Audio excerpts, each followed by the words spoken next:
Welcome to The Explainer. Today we're skipping the cliches and looking at the actual science of what makes love last. We're going to distill decades of research into a few key skills that can fundamentally change how you connect with the people you care about most.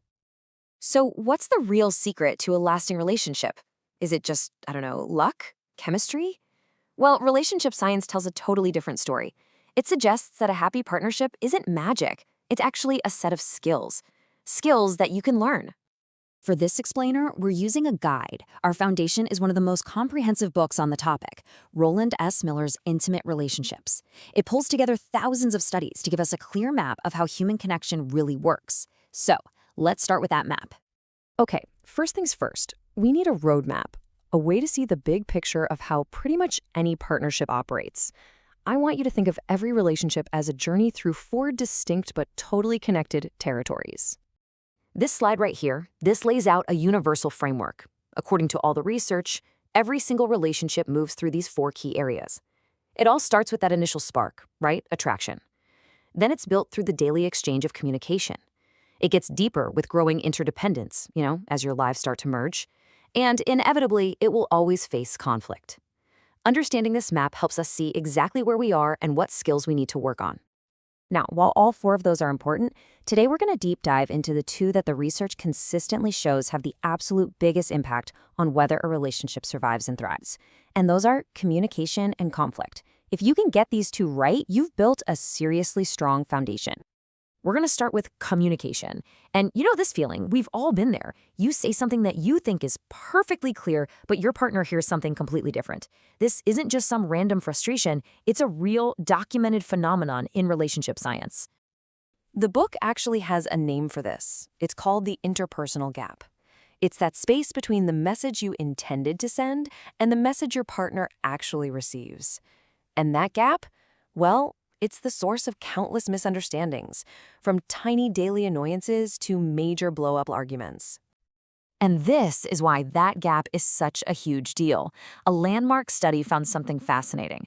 Happy and unhappy couples often have the exact same intentions when they talk to each other. The key difference is the impact. For struggling couples, even a positive message often lands with a negative impact. So ultimately, it's not about what you mean, it's about what they hear. So, the big question is, how do we close this gap? The research points to one simple but incredibly powerful tool: paraphrasing. Before you react, just repeat back what you think you heard in your own words. Start with something like, okay, so what I'm hearing you say is. This one simple step can stop a misunderstanding dead in its tracks before it escalates into something bigger. Okay, now let's tackle our second territory: conflict. Here's the thing. The goal isn't to avoid conflict. That's just impossible. The goal is to turn it from a destructive battle into a productive breakthrough. And science shows there's a very clear difference between fighting smart and fighting hard. One of the most common and destructive patterns is something researchers call kitchen sinking.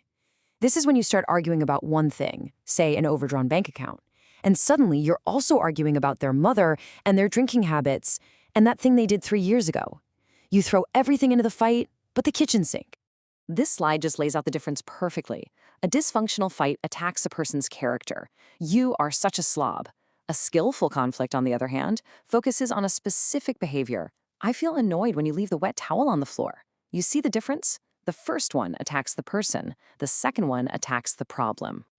So here is your action plan for smarter conflict. 1 topic at a time. No exceptions. Start your sentences with I feel to own your own emotions. And complain, don't criticize. Focus on what they did, not who they are. This approach turns what could be a nasty argument into a problem-solving session.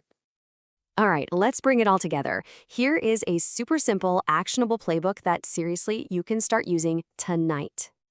This right here, this is your screenshot moment.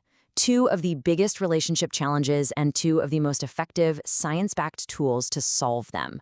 When you feel misunderstood, you paraphrase. When a fight is about to explode, you get specific and stick to one issue.